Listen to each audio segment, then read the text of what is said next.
This story was sent to us by a resident of Cedar Falls, Oregon, a small town of about 8,000 people nestled in the Cascade Mountains. What happened there in the fall of 2019 shook the entire community to its core, and the person who shared this with us asked to remain anonymous. They said the events still haunt them to this day. This is their account, told exactly as they experienced it.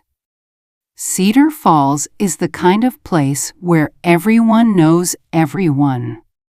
The kind of town where you can't go to the grocery store without running into at least 3 people you know. It's quiet, peaceful, and honestly, a little boring. That's exactly why Sarah Mitchell moved there in 2018. She was 28 years old, working remotely as a graphic designer, and she'd had enough of Portland's noise and chaos. She wanted simplicity. She wanted peace. She bought a small house on Maple Street, just 2 blocks from the town's main square, and she seemed happy. Sarah was friendly, but kept to herself mostly. She'd wave to neighbors, stop to chat at the coffee shop, but she never really opened up about her past. People in Cedar Falls noticed this, of course. In a small town, privacy is a luxury you don't really get. But Sarah was polite and pleasant, so people gave her space. She had dark brown hair, usually pulled back in a ponytail, and she always wore these oversized sweaters that made her look smaller than she was. She had kind eyes, the kind that crinkle at the corners when she smiled. The person who sent us this story, let's call them Alex, lived 3 houses down from Sarah. Alex worked at the Cedar Falls Public Library and had gotten to know Sarah a little bit because she'd come in every Tuesday afternoon to use the study room. They'd developed a casual friendship, the kind where you chat about books and the weather but never really dig into anything personal. Alex said Sarah seemed genuinely content with her new life in Cedar Falls. Everything changed on October 15, 2019. It was a Tuesday, Alex remembers, because Sarah didn't show up at the library that afternoon. This was unusual. Sarah was incredibly consistent with her routines. Alex didn't think much of it at first. Maybe she was sick, or maybe she had a work deadline. But when Wednesday came and went with no sign of Sarah, Alex started to worry. On Thursday morning, Alex decided to check on her. They walked down to Sarah's house around 9 in the morning.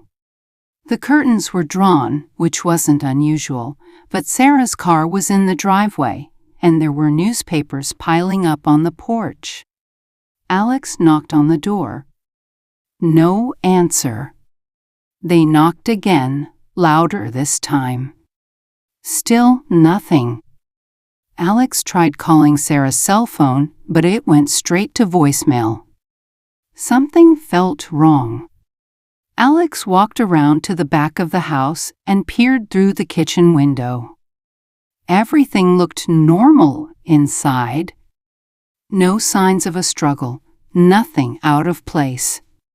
But there was a coffee mug on the counter, and next to it was Sarah's phone, just sitting there. Alex's worry turned into genuine fear at that point. They called the police. Sheriff Tom Bradley arrived within 15 minutes. Tom had been the sheriff in Cedar Falls for 22 years. He was in his mid-50s, with gray hair and a calm demeanor that made people trust him instantly. He took Alex's concerns seriously. After knocking and getting no response, he made the decision to enter the house. He had his deputy, a younger guy named Marcus Chen, with him.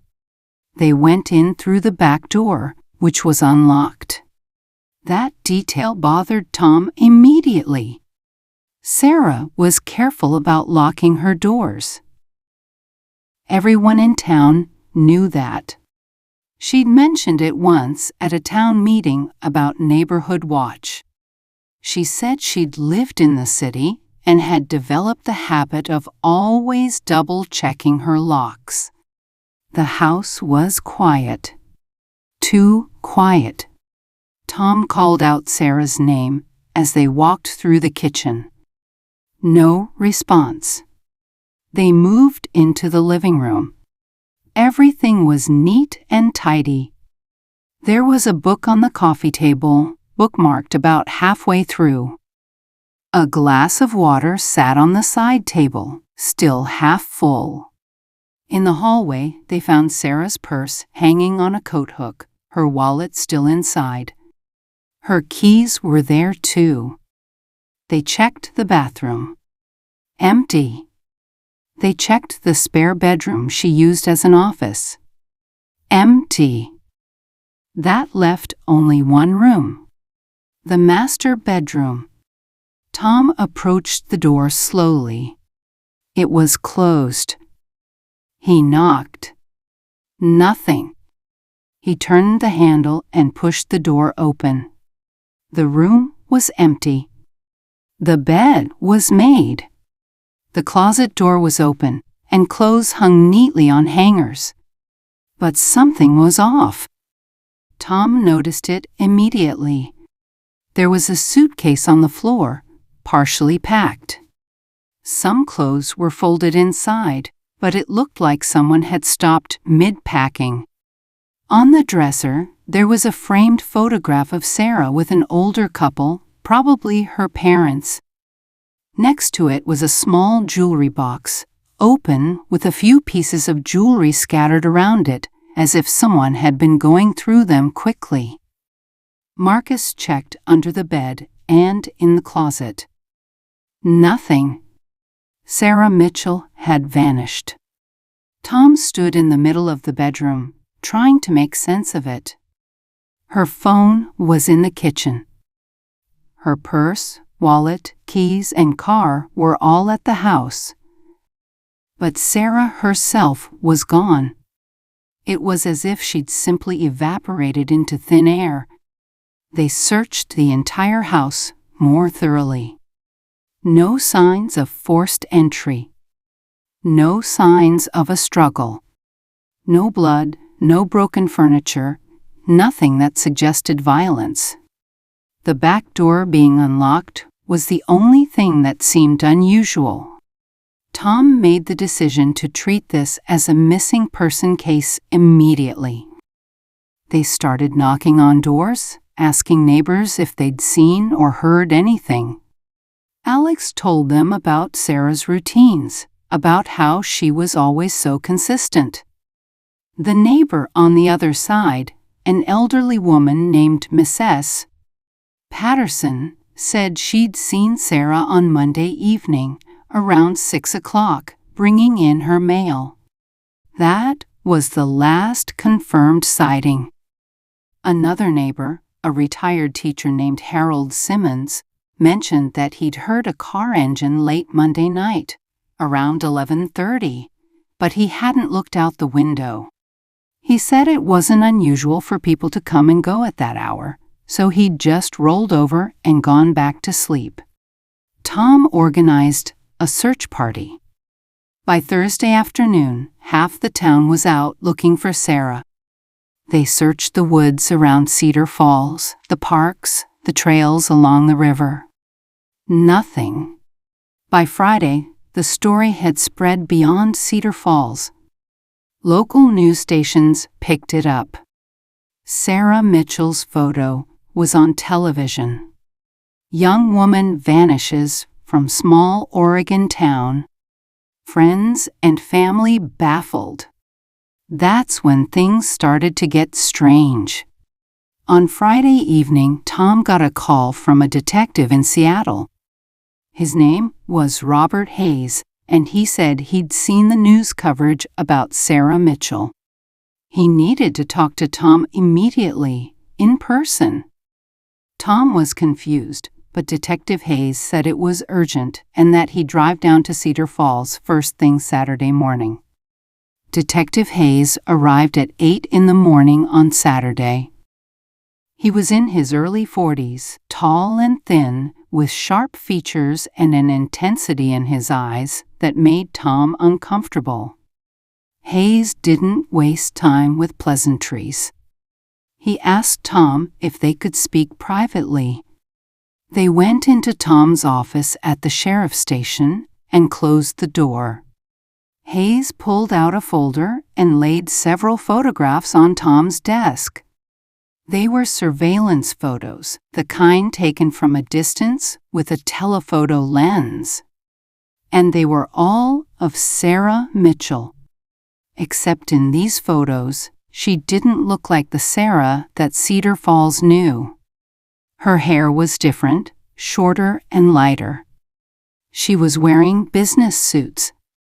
And she was in what looked like office buildings, restaurants, meeting rooms. Tom stared at the photos, confused. Hayes explained. Sarah Mitchell wasn't who she claimed to be. Her real name was Jennifer Hartley, and up until 18 months ago, she'd been a senior accountant at a major financial firm in Seattle called Westbridge Capital. But Jennifer Hartley hadn't just quit her job and moved to Cedar Falls for a quiet life. She disappeared after discovering that her boss, a man named Richard Ashford, had been running a massive embezzlement scheme.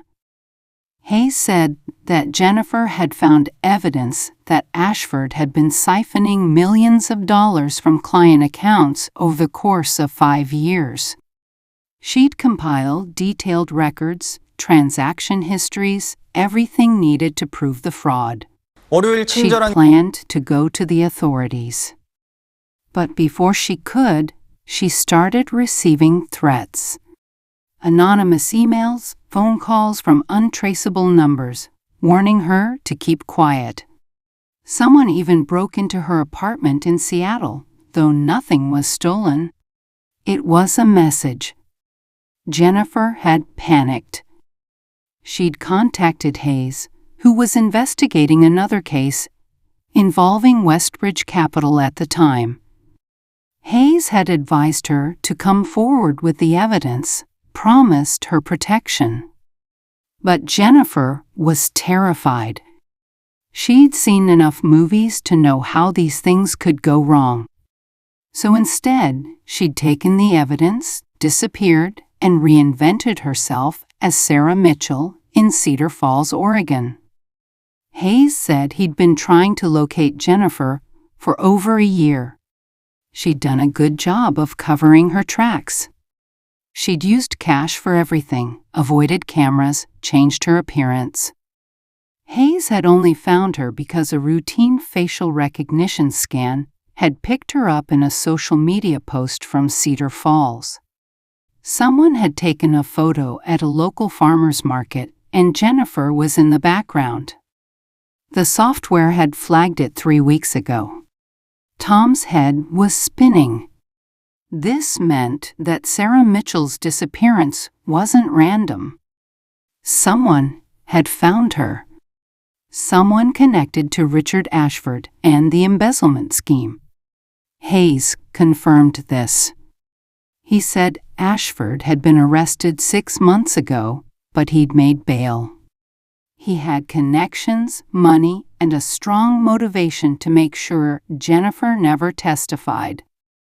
They needed to find Sarah, or Jennifer, or whatever her name was, and they needed to find her fast. Hayes believed she was in serious danger. Tom asked the obvious question. If someone had taken her, why was there no sign of a struggle? Why was the back door just unlocked? Why did it look like she'd been packing to leave on her own? Hayes didn't have a good answer for that. It was possible, he said, that Jennifer had realized she'd been found and was trying to run again. Maybe someone had confronted her, and she'd fled. But that didn't explain why she'd left her phone, her keys, her car,